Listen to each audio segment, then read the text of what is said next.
বাক্য বলে, জাগিয়া থাকো ও প্রার্থনা করো, যেন তোমরা পরীক্ষায় না পড়ো। আত্মা ইচ্ছুক কিন্তু মাংস দুর্বল। অতএব তোমরা পরস্পরের কাছে তোমাদের পাপ স্বীকার করো এবং একে অপরের জন্য প্রার্থনা করো, যেন তোমরা সুস্থ হও। ধার্মিক ব্যক্তির আন্তরিক প্রার্থনা মহাশক্তিশালী প্রার্থনা, যা আমাদের বল ও শক্তি দেয়, আমাদের সকল সমস্যা থেকে উদ্ধার করে। আর আমাদের উচিত যেন আমরা একে অপরের জন্য নম্রতায় ঈশ্বরের কাছে প্রার্থনা করি আর প্রার্থনার মধ্য দিয়ে সেই ব্যক্তিকে ধরে রাখি। তাই আপনার যদি কোনো প্রার্থনা বিষয় থাকে তবে কমেন্টে লিখে যাবেন, আমরা আপনার জন্য প্রার্থনা করব। আপনাদের শান্তি হোক।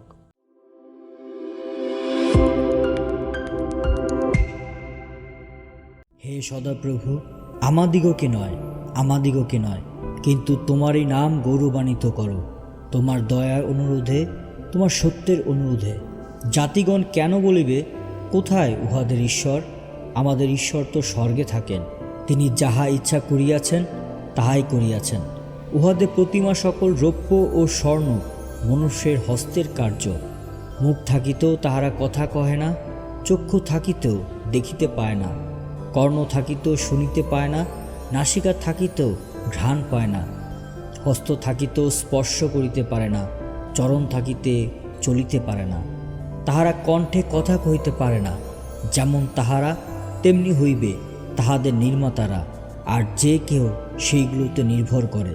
হে ইসরায়েল, তুমি সদাপ্রভুতেই নির্ভর করো, তিনি তাহাদের সহায় ও তাহাদের ঢাল।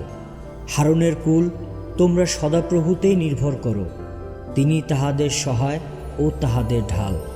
সদাপ্রভুর ভয়কারীগণ, সদাপ্রভুতে নির্ভর করো, তিনি তাহাদের সহায় ও তাহাদের ঢাল। সদাপ্রভু আমাদিগকে মনে রাখিয়াছেন, তিনি আশীর্বাদ করিবেন।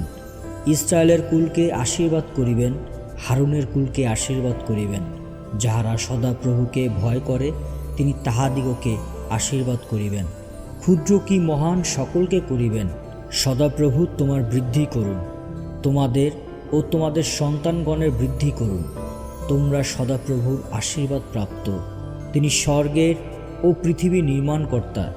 স্বর্গ সদাপ্রভুরই স্বর্গ, কিন্তু তিনি পৃথিবী মনুষ্য সন্তানদিগকে দিয়াছেন। মৃতেরা সদাপ্রভুর প্রশংসা করে না, যাহারা নিস্তব্ধ স্থানে নামে তাহারা কেহ করে না। কিন্তু আমরা সদাপ্রভুর ধন্যবাদ করিব, এখন অবধি অনন্তকাল পর্যন্ত করিব। তোমরা সদাপ্রভুর প্রশংসা করো।